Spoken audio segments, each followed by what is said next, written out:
Students, कैसे हो आप सभी। स्वागत है आपका लाइव स्टडी चैनल पर। आज हम करने वाले हैं क्लास 11 हिस्ट्री चैप्टर नंबर 1, जिसका नाम है लेखन कला और शहरी जीवन। इसके मोस्ट इम्पोर्टेंट क्वेश्चंस। इतना विश्वास रखना भाई, मेरे जो क्वेश्चंस आएंगे वो इससे बाहर नहीं आएंगे। मैं इसमें सारे क्वेश्चंस आपके लिए लेकर आया हूँ। 1 नंबर वाले भी हैं, 2 अंक वाले भी हैं और 4 अंक वाले भी हैं। तो आइए शुरुआत करते हैं बिना देरी के। पहला क्वेश्चन क्या है, देखिए। मेसोपोटामिया की प्रथम भाषा कौन सी थी। ये बहुत इंपॉर्टेंट क्वेश्चंस हैं। पीवाईक्यू क्वेश्चंस मैंने लगाए हैं आपके लिए, बहुत मेहनत की है मैंने। तो देखिए, पहला प्रश्न मैंने आपको बताया और कई बार रिपीटेड है। मेसोपोटामिया की प्रथम भाषा कौन सी थी, तो इसका राइट आंसर है सुमेर। कई बार इसे सुमेरियन भी कहा जाता है, तो आपसे ये एमसीक्यू टाइप में पूछा जाएगा। तो आप ध्यान रखिए, मेसोपोटामिया की प्रथम भाषा सुमेर थी, जिसे सुमेरियन भी कहा जाता है। प्रश्न नंबर 2, मेसोपोटामिया के लोग कौन सी धातु का प्रयोग करते थे, तो कांसे की धातु का प्रयोग करते थे। प्रश्न नंबर 3 देखिए, क्वार्क का शीर्ष कहां से प्राप्त हुआ, तो ये हुआ था उरुक से। कहां से? उरुक नगर से। चौथा प्रश्न बहुत इंपॉर्टेंट है, कई बार आया हुआ एग्जाम में है। शाही राजधानी के रूप में कौन सा शहर फला फूला? मारी।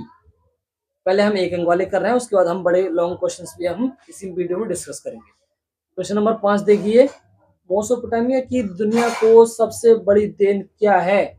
गणित और कालगणना मेसोपोटामिया की सबसे बड़ी देन है।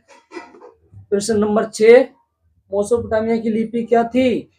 कीलाकार लिपि। ठीक है। प्रश्न नंबर 7, लेखन कला का विकास कब हुआ? 3200 ईसा पूर्व में लेखन कला का विकास हुआ। ठीक है। अब हम बात कर लेते हैं प्रश्न नंबर 2 अंक वालों की, जो आपके लिए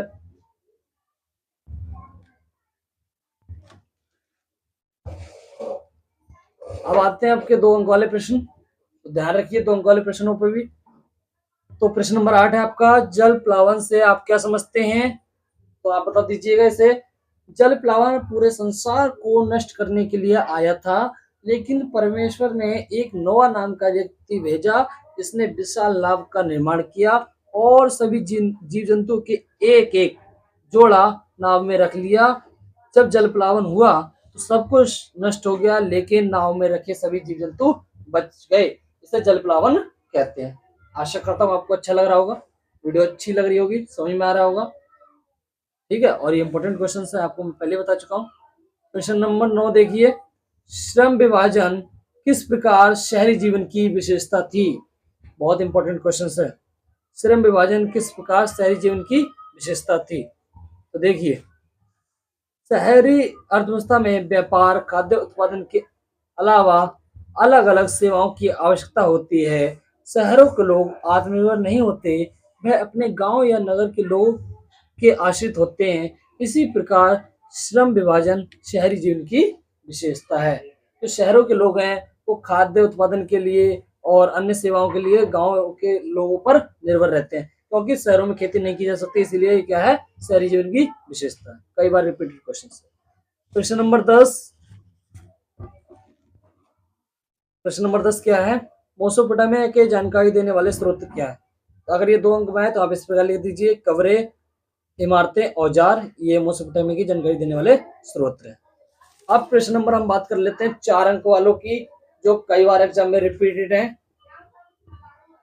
और ध्यान रखिए, विशेषकर आपके लिए लाया हूँ और बहुत मेहनत लगती है इन्हें बनाने में। तो एक लाइक दिखाइएगा और एक सब्सक्राइब दिखाइएगा, ताकि हमारा मोटिवेशन बढ़ता रहे और हम आपको इसी तरह की वीडियो लेकर आते रहें। तो अब बात कर लेते हैं 4 अंक वाले प्रश्नों की। प्रश्न नंबर 11 है जो, इसका प्रश्न क्या है, इराक भौगोलिक विविधताओं का देश है, इस कथन की 4 बिंदुओं द्वारा पुष्टि कीजिए। तो ध्यान रखिए, मतलब भौगोलिक मतलब वहां के भूगोल के बारे में आपको बताना है, इराक के बारे में। तो हमने बताया है उत्तर पूर्व। उत्तर पूर्व क्या था? हरा भरा घास का मैदान था, वृक्षांतित झरने थी और आजीविका के कई सारे साधन थे। ठीक है। इस प्रकार आपको सब हेडिंग बनानी है और इस प्रकार आपको एक्सप्लेन करना है, तो आपको पूरे अंक मिलने वाले हैं, आपका एक भी अंक नहीं कटेगा। यदि आप सब हेडिंग नहीं बनाएंगे तो आपका नंबर कटने की संभावना रहती है। दूसरा पॉइंट देखिए, पूर्व। दजला और फरात की सहायक नदियां थी, तो वहां कैसा था, पूर्वी क्षेत्र था। उत्तर में क्या था, उत्तर में ऊंची घात के मैदान थे, यानी स्टेपी मैदान भी कहा जाता है। और चौथा पॉइंट देखिए, दक्षिण। दक्षिण में तो आप जानते हैं रेगिस्तानी इलाका था, लेकिन जो नदियां थी और उनकी जो दजला और फरात नदियां थी, उनके कारण क्या था, भूमि थी वो उपजाऊ थी। आशा करता हूँ आपको समझ में आया होगा।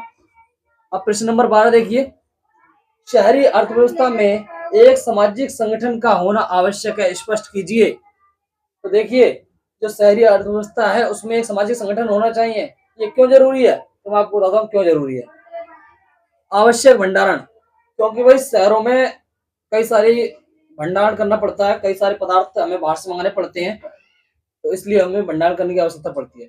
तो पहला पॉइंट बना लिया आपने, आवश्यक भंडारण। शहरों में लकड़ी, ईंधन, खाद्य पदार्थों का भंडारण करने के लिए सामाजिक संगठन होना जरूरी है। दूसरा पॉइंट, वितरण, खाद्य पदार्थों का वितरण करना। जो गाँव से खाद्य पदार्थ आ गए, उनको क्या करना है, वितरण भी करना है, तो इसलिए सामाजिक संगठन होना चाहिए। तीसरा सब हेडिंग है आपका, लिखित हिसाब किताब। तो शहरों में हिसाब किताब लिखित रूप में होना चाहिए। जब शहर है तो भाई उसमें जो हिसाब किताब होता है वो लिखित रूप में चाहिए होता है, तो उसके लिए लोग चाहिए, तो लोग क्या करेंगे, संगठन बनाएंगे। क्वेश्चन नंबर जो आपका सब हेडिंग 4 है, वो देखिए, पदार्थ की जांच। मतलब जो प्रोडक्ट आया है उसकी जांच कौन करेगा कि भाई कैसी मात्रा है, कितने रेट का है, कैसा है, उस हमें ठग तो नहीं लिया या हमें नुकसान तो नहीं हुआ, इसकी जांच करने के लिए लोग होने चाहिए।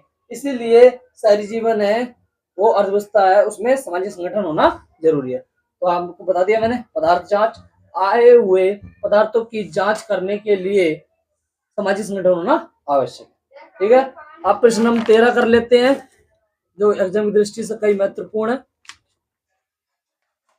प्रश्न नंबर 13 देखिए, स्पष्ट कीजिए कि जमीन में प्राकृतिक उपजाऊ होने के कारण भी मेसोपोटामिया में कई बार संकटों से किस प्रकार घिर जाती थी। हम जानते हैं कि मेसोपोटामिया की जो कृषि थी वो उपजाऊ थी, लेकिन फिर भी वो कई बार गिर जाती थी संकट से। क्यों? पहला इसका कारण है प्राकृतिक कारण, प्राकृतिक प्रवाह। तो दजला नदी थी वो क्या कर लेती थी, अपनी प्रवाह, अपनी धारा परिवर्तित कर लेती थी और ज्यादा पानी चला जाता था मेसोपोटामिया की तरफ, पानी ज्यादा चला जाता था, जिससे सारी फसल क्या हो जाती थी, नष्ट हो जाती थी। समझ में आया आपको? प्राकृतिक प्रवाह मतलब जो दजला और फरात नदियां थी उसका जो प्रभाव होता था वो मेसोपोटामिया के शहरों की तरफ चला जाता था, जिससे सारी फसल नष्ट हो जाती थी और बाढ़ आ जाती थी। दूसरा देखिए, सूखा पड़ना। वो नदियां जो थी दजला और फरात, वो क्या करती थी, कभी कभी अपना रास्ता बदल लेती थी, उस रास्ते से नहीं जाती थी, और जिसके कारण वहां खेतों में सूखा पड़ जाता था और फसल नष्ट हो जाती थी। तो ये कारण है जिसके कारण क्या हो जाता था, फसल नष्ट हो जाती थी मेसोपोटामिया की, लेकिन वहां उपजाऊपन तो था। तीसरा देखिए कारण है मानवीय समस्या। देखो, प्राकृतिक समस्याएं तो होती हैं, लेकिन मानव भी समस्याएं उत्पन्न कर देते हैं। उत्तर झीलों के पास रहने वाले लोग इतना पानी खेतों से ले जाते थे कि नीचे झीलों में रहने वाले लोगों को पानी नहीं मिलता था।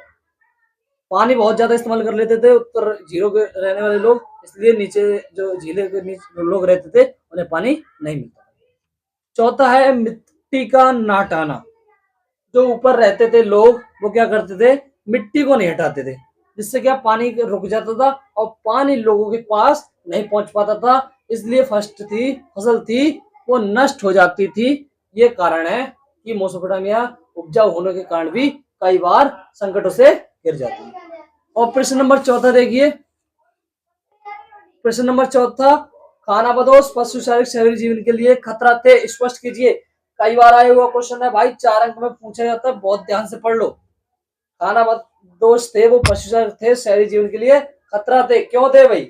भेड़ बकरी चराना, पशु चारा का तो चराने के काम करेंगे, तो ये जो खानाबदोश थे वो बकरी चराने के लिए शहरी जीवन के खेतों में ले जाते थे। जो शहरी लोग थे उनके खेतों में ले जाते थे, जिनसे क्या होता था, उन्हें शहर के लोगों को नुकसान होता था। दूसरा देखिए, लूटपाट करते थे।